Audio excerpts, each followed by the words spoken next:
नमस्कार दर्शक बंधु ए हेउची लबणगिरी मंदिर जहाँ खोर्धा जिला जामुकोली 5 गाँव में अवस्थित।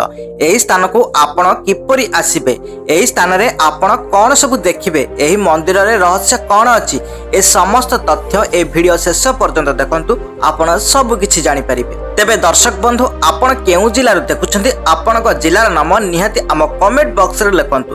वीडियो को गोटे लाइक करंतु, एमिति वीडियो मिस न हेबा पई आम चैनल को निहाती सब्सक्राइब करंतु।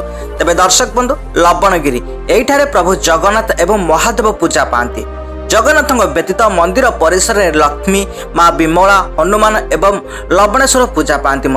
जगन्नाथ मंदिर उच्चता प्राय 54 फुट होता बेले महादेव मंदिर उच्चता प्राय 45 फुट उच्च रही एवं या सहित माँ लक्ष्मी, माँ विमला, श्री हनुमान मंदिर उच्चता प्राय 27 फुट रही। भगवान जगन्नाथ, बलभद्र एवं माँ सुभद्रा मूर्ति निकटवर्ती ग्राम अणाଯାଇଥିବା काठरे तैयारी करा जायतला एवं माँ लक्ष्मी, माँ विमला एवं प्रभु हनुमान मूर्ति खिचिंगरू कला ग्रानाइट पत्थर तैयारी करा जायतला। एठारे रथयात्रा उत्सव महाप्रभु जगन्नाथ समस्त रीतिनीति सहित पालन करा जाय। मंदिरटी एक पूर्ण काजू एवं झाऊ जंगल द्वारा घेरी रही। मंदिर पुरोहित कथा अनुसार यही मंदिर 1000 वर्षरू अधिक पुराणा। अशोक युद्ध समय यही पहाड़ राजा पद्मनाभक विश्राम स्थान थिला। लबणगिरी पहाड़ भुवनेश्वर उपखंड एक आश्चर्यजनक स्थान।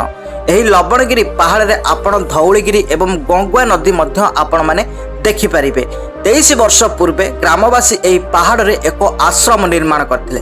स्थानीय लोक माने कहते जे लबणगिरी पहाड़ रे पूजा करुवा महादेव को पर्वत भितर कबर दिया जायतिला। 2002 मसीह प्रत्नतत्व विभाग महादेव शिवलिंग खनन करथिले। सेबेठारे प्रभु महादेव को मध्य पाटल फुटा भाव में एठारे पूजा करा जाय। लबणगिरी पहाड़ व्यू पॉइंट रु आपण माने सूर्योदय एवं सूर्यास्तर अनेक आश्चर्यजनक व्यू आपण माने एठारे मध्य देखि परिबे। लबणगिरी पहाड़ ओडिशार खोर्धार एक पर्यटन स्थल आकर्षण केन्द्र बिंदु पलटिछि। तेबे आपण माने निकटतम बस स्टॉप होछि जटणी एवं पिपिल मध्य आपण माने जाई परिबे। एठारु 11 किलोमीटर दूर रे एहा अवस्थित। निकटतम रेल स्टेशन होछि खोर्धा, जहाँ लबणगिरी प्राय 10 किलोमीटर दूर रे अवस्थित। निकटतम विमान बंदर होछि बिजू पट्टनायक अंतर्जातीय विमान बंदर, जहाँ भुवनेश्वर पाखापाखि आपको 13 किलोमीटर दूर पड़िबो भुवनेश्वर। एबे दर्शक बंधु यह होछि खोर्धा जिलार लबणगिरी जगन्नाथ मंदिर अद्भुत रहस्य, किंवदंती और सुंदर पहाड़र व्यू। पुरी को न जाई मध्य महाप्रभु को दर्शन हेबार एक सुंदर स्थल ए लबणगिरी नीलाचल।